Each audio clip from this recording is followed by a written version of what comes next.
Välkomna till Chain of Sounds och välkomna till ett snöigt Göteborg. Men den här dagen kommer att bli förgylld, i alla fall för mig och senare förhoppningsvis för er också. Framför mig ligger Madame Jacquet. Och vid sidan om mig sitter Kjell Jansson. Välkommen! Skulle du vilja presentera dig lite snabbt? Ja, Kjell Jansson, basist från Göteborg, blev det till slut i alla fall. Tog lite andra vägar i början, men i slutet på 60-talet kan man säga, då tog ju basen över helt och sen blev det väldigt mycket bas. Jag är i basgalen som heter. Jag vet. Bassaholic. Ja. Det är underbart. Ja. Så att det var ju mest elbas då, men i slutet på 60-talet så sprang jag ju in på en jazzklubb. Nu blev presentationen lite lång, men det kör på. Ja. Det. Och då träffade jag ju Gunnar Lindgren, Lars Urban Helge och Conny Sjöqvist. Inte så mycket Åke Johansson, men han spelade ju där, men det var framförallt de som bodde i Göteborg. Så att då smög jag mig in i jazzen och blev liksom överväldigad av den musiken helt enkelt. Men du har rötterna i pop och blues? Pop och blues, ja. Shadows, Spotniks och sånt var det från början. Sen blev det lite tuffare med Animals och poppen och som engelska poppen kan man säga då på tidigt 60-tal. Men jag menar det är inte så jättelänge sedan, det är ganska ofta du plockar fram elbasen. Absolut, men jag tycker det är jävligt kul att spela elbas också. Ja, det är det. Men jag spelar inte så kallad jazz på elbas, det gör jag inte. För det, alltså walking och sånt, det tycker jag inte ligger lika bra till. Din relation till trummisar. Du har ju haft några sköna Jag har haft tur. Det gäller, du vet som musiker har mycket tur. Gör inget om man har lite begåvning, men har man mycket tur så hjälper det. Och jag spelade ju bra beat-trumslagare eller blues-trumslagare också. Men sen när jag smög mig in i jazzen så var det ju Conny som var den första, Conny Sjöqvist. Alltså. Sen har jag ju haft turen att spela med Leroy Lowe mycket. Leroy Lowe heter han nog snarare. Och vi började spela 73 tillsammans i Ejes band då. Och sen spelade vi tillsammans till han dog. Och då lägger vi en parentes där, alltså Eje Thelin vi pratade om där. Ja. Rune Karlsson sen. Fantastisk trumslagare. Anders Kjellberg. Göran Kron. Nu glömmer jag säkert någon, givetvis, eftersom jag alltid glömmer. Men det är några som jag tycker är fantastiskt bra trumslagare. Alltså. Och man kan väl använda uttrycket kanske olika bra för att... Ja. Men just glädjen att få spela med en bra trumslagare. Igår kväll så fick jag ju höra ditt band Groove Extension då, som är egentligen en trio som är påbyggd, som du bygger på ibland med... Och där är ju din dotter och din son och en cellist och sen då Björn Cedergren, underbar tenorist, klarinettist, träblåsare får jag säga. Men där har vi ju då Anders Kjellberg och jag pratade lite grann med honom efteråt. Jag använde mig av ett uttryck som sa, det är lite breda taktsträck i den musiken som du har. Vad tänker du när jag säger breda taktsträck? Då tänker jag på Elvin Jones. My force are longer than yours. Nej, men jag tänker så här, för att det är ett vansinnigt skönt sväng, men det är inte knivskarp fusion. Men däremot så finns den här, det är lite ett litet flexibelt taktsträck mellan. Jag tycker det finns en öppenhet i det där svänget som är fantastiskt. Som man inte kan göra som basist med vem som helst. Nej, alltså jag har ju, när jag smög mig in i jazzen som jag säger, då var det ju det jag fastnade för. Det var ju öppenheten i musiken. Va? Jag gillar inte sån här fastlåst musik överhuvudtaget. Utan jag tycker väldigt mycket om när det är Alltså det är klart att vissa saker måste sitta samman och spelas together och så vidare. Men att det kan hända, eller det ska hända oförberedda saker. Yeah. Det tycker jag är en bra förutsättning för bra jazzmusik. Man blir överraskad. Sen är det ju vissa av kompositionerna som du har hört, de är ju inte bara 4/4 utan det kan vara 4/4, 6/4, 4/4 och sånt i själva melodin, om man säger så. Sen kanske vi spelar 4/4 på solo. Det kanske är relaterat till lyriken eller till texten naturligtvis. Absolut. Ja. Som för övrigt båda dina barn sjöng, och bror Gunnar är ju en mästerlig, underbar sångare. Men när du komponerar då, vad händer? Vad tänker du? Utgår du från en basgrej eller? Det kan utgå från vad som helst. Är det en text så utgår man ju från den. Ja. Däremot så har jag haft olika perioder för jag spelade ju gitarr innan jag hade piano. Va? Och då försökte jag ju komponera på gitarr. Det är ju så böckligt faktiskt, tycker jag. Det beror på hur bra man är givetvis på instrumentet. Men sen fick jag ett piano och jag är absolut ingen pianist, eller köpte ett piano snarare. Och då får man en helt annan överblick på, alltså om man kan lägga täta klanger och sånt där. Va? Men då hade jag en period när jag nästan varje morgon eller förmiddag satt vid pianot och letade en fras till att börja med bara. Så jag hittade en fras som jag digga och sen började jag forma saker kring den. Det är ett sätt. Ibland har det hänt att jag har gjort någon låt på bas också. Man kommer på en bra basmelodi som man kanske spelar unisont med saxen sen eller något så. Va? Som man aldrig blir av med så att säga. Det är bara lika bra att behålla den. Ja. Så man bygger någonting utifrån den. Men de flesta låtar jag har gjort är ju inte gjorda på bas. Utan det är ju väldigt få. Ja. Hur mycket av Kjell Jansson, basisten, förändrar sig beroende på vilken trummis du spelar med? Det förändrar sig nog ganska mycket i själva swingen eller vad man ska säga. Alltså timen i swingen. Vissa är ju mer framåt, vissa är liksom mer bakåt om vi säger i bitet. Va? Ja. Och som Conny då exempelvis, han var ju väldigt långt fram hela tiden. Va? Anders är ju tyngre.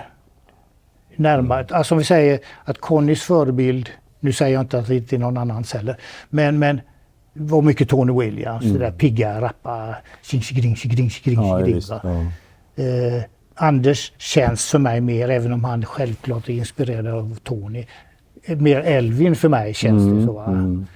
Och det var ju därför när jag satte ihop den här trion, The Groove, som från början hette Jimmy's Groove.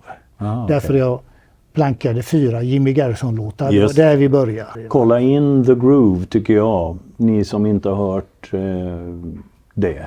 Men du har ju haft du säger att du har tur, vi kan väl stanna vid, vi kallar det för att du har tur då, hela din karriär. Med att bli kompmusiker till främst då amerikanska stora namn.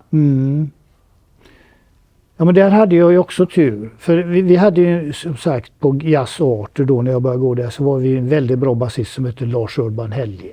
Och han spelade med Åke Johanssons trio. Och han hade ju alla de giggen ihop med Conny och Åke. Ja. Men sen flyttade ju han tillbaks till sitt fäderneshem uppe i Dalarna, Lima. Ja. Och då fick jag ju gigget både i Åkes trio och Opposite Corner. Gunnar Lindgren. Ja. Och det var ju jävla tur för mig. För jag kunde inget om jazz. Jag kunde inga jazzlåtar nästan alls. Utan alla standardlåtar jag lärde mig då från början, det var ju att spela med Åke. Ja. Som kunde alla, känns det som. Han var en levande bibliotek. Han var ett levande bibliotek. För vem man än kompas och vilken jävla låt de än sa. I vilken tonart som helst. Ja. Så tog han ju den direkt. Jag har hört att många amerikanska hitresta jazzmusiker frågade specifikt efter honom. Det kan jag mycket väl tänka mig att de gjorde. Ja. Jag menar, det var ju alla Dexter spelade ju ofta med Åke, och sen när Chet kom så frågade jag alltid frågan när kommer Åke liksom. Ja. Och, däremot var det ju första gången vi träffade Chet, då visste ju inte Chet att Åke var blind. Så han kom ju med en sån här mapp med noter. Ursäkta, ja. Ja. Och då fick jag ju säga till Chet, du kan gå till hotellet. Jag sa inte så otrevligt eller något sånt, men så tittade jag igenom noterna med Åke. Så vi repade hela natten, jag och Åke, på duo. Ja. Och sen gick det bra. Resten är historia. Mm. Ja. Och det har vi ju råkat ut för fler än en gång. Det var ju samma, vi träffade de här Shorty Rogers och Bud Shank uppe i Stockholm. Ja. Dagen innan vi skulle spela första giget i Skåne. Då var det samma också, de kom med en mapp. Inte visste att Åke inte läste. Precis. Nej. Så att det var samma resa. Nej, fantastiskt. Ja. Vi pratade ju lite grann om att du hade sammanställt. Vi ska inte djupdyka, för så långa program ska vi inte göra, så många grejer ska vi inte göra, men du har ju en makalös lista av folk som du har samarbetat med kortare eller längre perioder, och här dyker ju upp fantastiskt, hela musikhistorien skulle jag väl säga. Ja. Det är många välkända, de flesta är ju inte några längre turnéer med, utan det är ju 2-3 dagar kanske eller så. Ja, men ja, absolut. Men några har det blivit turnéer med också. Som Chet är ju ganska många turnéer, och James Moody. Det är ju den vi har spelat mest med. Kanske 80 gig eller något. Ja. James Moody, ja precis.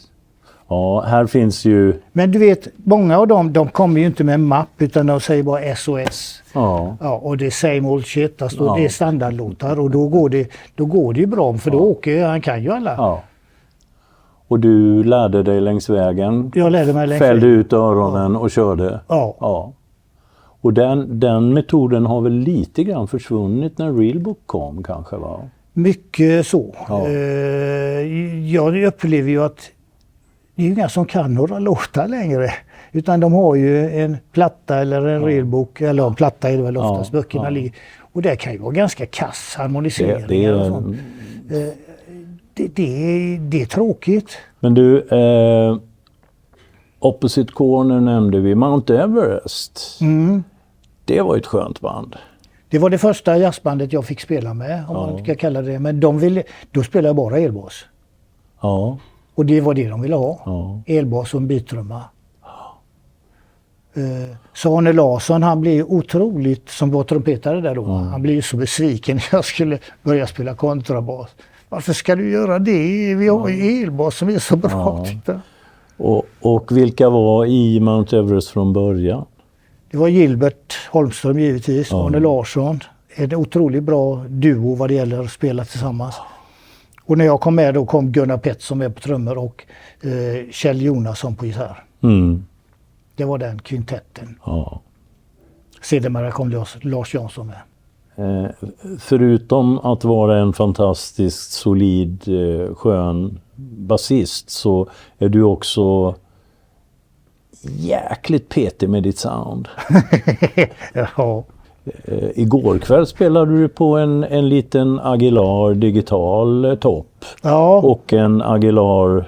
Det var premiär, jag har aldrig gjort det förr. Alltså inte en sån liten, men jag har ju spelat på Fasching, så på stora Aguilar med elboss och sånt. Ja. Det har jag gjort. Ja. Om man nu ska spela med pickup, vilket jag har gjort i stort sett hela min kontrabasperiod.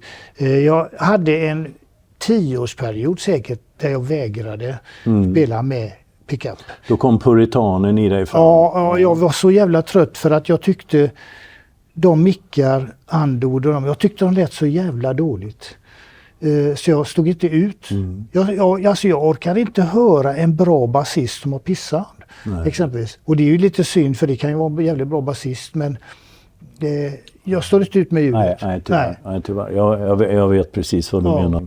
Du har ju tagit med dig en gammal fin god Fretschner-stråke också. Lite tung. Tung? Ja. Men... De flesta skulle nog säga för tung. Jag jämförde med en moderna, eller jag kommer inte ihåg vad skillnaden det var med i vikt, men den är betydligt lättare än den där. Ja. Men man kan ju ha olika stråkar för olika behov. Så är det. Ja. Det måste man ha. Ja. Det måste man definitivt ha.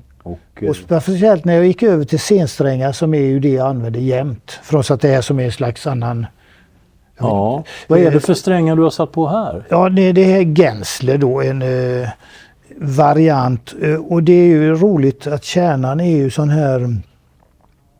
vad heter det nu igen då? Silke. Silke. Det hade Bottesini också. Just det. Och det är ju ganska roligt, för han hade ju det redan på 1800-talet. Ja. Och kanske någon innan honom. Som är då kanske ett lyxigare material än scensträngar kanske. Men det stämmer bättre. Det håller stämningen bättre alltså. Och det är första gången jag har... Nej, det är det inte, för att även när han jobbade på Velvet började ju de med det faktiskt. Så att de stämmer väldigt bra, måste jag säga.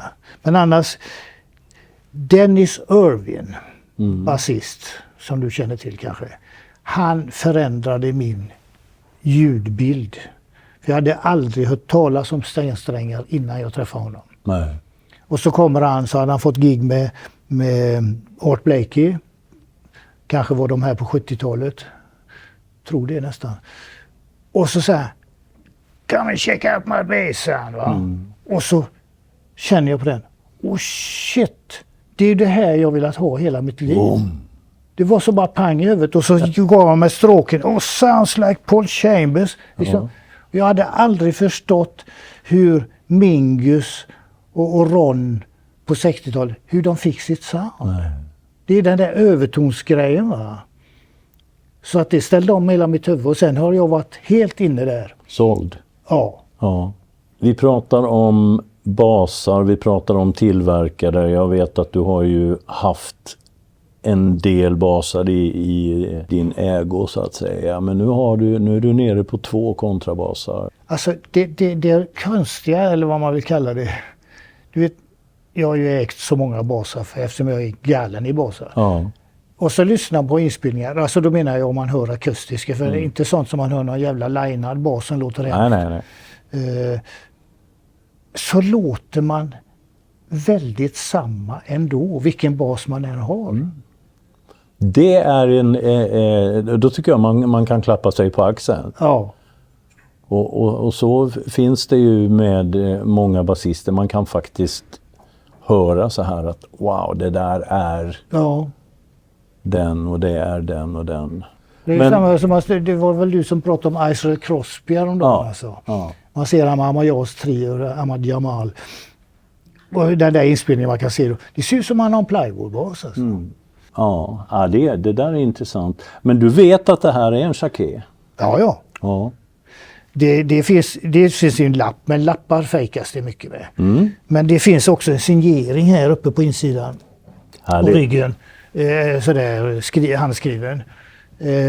Men det är en Jacquet, och alla tecken på den här basen är Jacquet. Ja. Mirkor, Jacquet. Ja, absolut. Så att det är liksom ingen tvekan om det. Den är väldigt lika. Jag hade en Clodot 1860 som tyvärr fick en älg över sig i en bil. Så att den blev omöjlig att reparera. Sa de. Det kanske hade gått, jag vet inte. Men den hade på insidan av locket så stod det länge leve kvinnan, musiken och det goda vinet. Paul Clodot 1860. Och det var en ganska vacker... jag vet inte om han hade jobbat sent den kvällen och var glad. Så någonting. Men, kanske hade fått ett glas vin. Ja, förmodligen. Det får vi väl hoppas. Ja. Vi ska ta en titt på den här basen. Det är faktiskt bara 3 som är original, var det någon som sa. Den har ju varit 3 strängar. Okej, ja. Vi ser här. Om du tittar här, det står Mericour på den också. Ja. Det var ju i Mericour också så vet du, att det var ju folk som gjorde olika saker. Absolut, absolut. En gjorde halsar, en gjorde mekanik. Det kunde vara inblandat. Så det kunde vara massor av folk som gjorde ett instrument. Ja, precis. Ja. Men det som är typiskt för Chakén, det är de här. Va? Du vet, det ger ju ett intryck av double purfling. Va? Ja, men det är det inte, utan det är en kant som skuggar. Som går ut. Ja, precis. Så de har ju skurit in här så att den kanten är kvar. Va? Och man känner den hela vägen. Ja, det är jävligt snyggt. Alltså. Otroligt snyggt. Ja, verkligen. Och det är ju samma på locket då givetvis. Va? Mm. Sen är det, den här featuren är ju speciell som man ser här. Det är att det är inget väck. Utan den är... Helt platt. Ja, det är ju ganska hippt. Alltså att den är inte veken. Så, nej. Ja. Har du haft problem med den botten? Aldrig. Nej. Finns inte en spricka i den. Nej.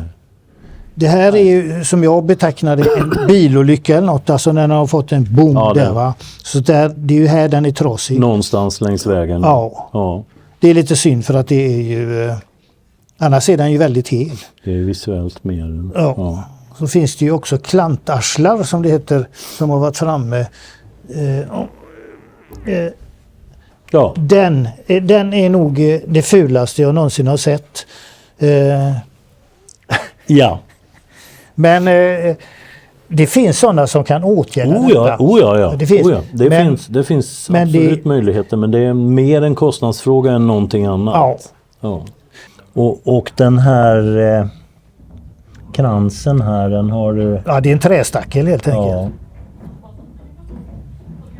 Går det att dra ut den här utan att... Jajamän. Ja. Jag tror att det går att dra ut den. Ja, helt. Absolut. Ja.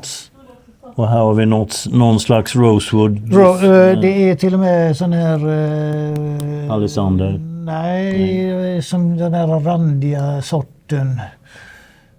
Det var ju sådär löjliga. Alltså trästackel har jag alltid velat ha. Men det var Ron Carter som sa att dessa är de bästa trästacklarna. Tänkte okej, jag köper. Ja. Där har vi en träkrans och en trästackel i samma material. Ja. Sen händer det någonting intressant här. Kjell, du är ju klurig. Du har lagt in en buffer preamp. Nej, inte preamp. En buffer bara ska buffer. Vi säga. Det är ingen preamp där. Nej. Utan det är en buffer. Förklara. Impedansen i den här piezo-mikrofonen. Alla piezo-mikrofoner är ju extremt hög. Och de flesta ingångar på förstärkare är ju byggda för en elbas som är betydligt lägre ohmantal helt enkelt. Ja. Du har ju däremot en fin förstärkare med olika ingångsmöjligheter tror jag. Ja. Men de flesta förstärkare har ju inte den möjligheten. Och då förvandlar den extremt högohmiga till en normal ingång. Ja. På vilken förstärkare som helst. Vilket gör att ljudet blir bättre. Helt enkelt. Ja. Och det finns ju flera alternativ på det här. Det här vet jag ju att någon har hjälpt dig att bygga. Men jag vet också att Ole Wilson Wilson Pickups har nu börjat tillverka en färdig box helt enkelt som gör exakt det här. Precis. Ja. Sen har du en DPA. Och ska vi vara riktigt petiga så heter den DPA 4099. Ja, det heter det är en klassiker, har blivit en klassiker idag. Ja. Men där har du ju gjort någonting som jag aldrig har sett förut. Vad Kjell helt enkelt har gjort är att han har fått hjälp med för att undvika vibrationer. Alltså de flesta sätter ju micken här. Va? Normalt så sitter den sådär, ja. Och min tanke är ju, där sitter ju tvärtom då med micken åt andra hållet. Spegelvänt. Ja. Det är att allting som man dämpar upp basen med förtar lite ton. Och då tycker jag att då är det ju mycket smartare att sätta den i den här delen. Än att ta den här. Och det är samma med den sladden som kommer från pickuppen som man normalt också sätter här. Ja. Som jag har satt där istället. Innan, den har jag bara som reservutgång för batteriet tar slut. Och det finns liksom ingen, du har eliminerat möjligheten att det ska vibrera och sladdra och konstra. Precis. Och här har du alltså fått hjälp med att ta 2, vi kan kalla det ebenholtsstift faktiskt, det är det. Som sitter ner i stränghållaren. Jajamän. Och då har du alltså möjligheten då att då vänder man på den, men då passar den, vi ska visa där, då passar den och sitter den perfekt där istället, så att vi får väl se om du får lite patentpengar här när någon börjar kopiera det där sen. Elinor som gjorde detta, Elinor Morris som är för övrigt en fantastisk basbyggare och fixare.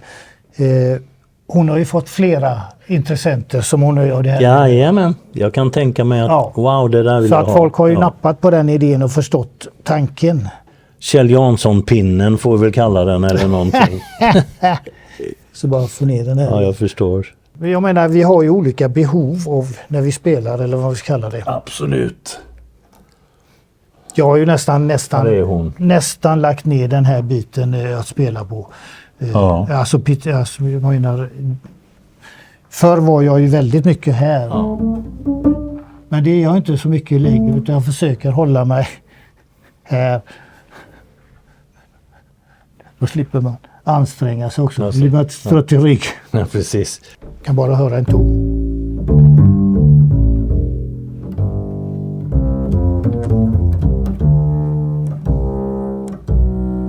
Då, väldigt många basar, säger jag ofta, sitter fast här. Det här gör inte den här. Här kommer den med så fint så.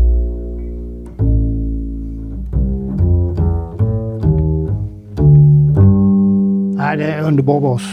Tack Kjell! Underbart att få träffa dig. Ja, detsamma. Du förgyllde den här snöiga Göteborgsdagen. Följ oss gärna mer på kanalen. Det går att prenumerera och det går att göra en massa kul saker på Chain of Sounds.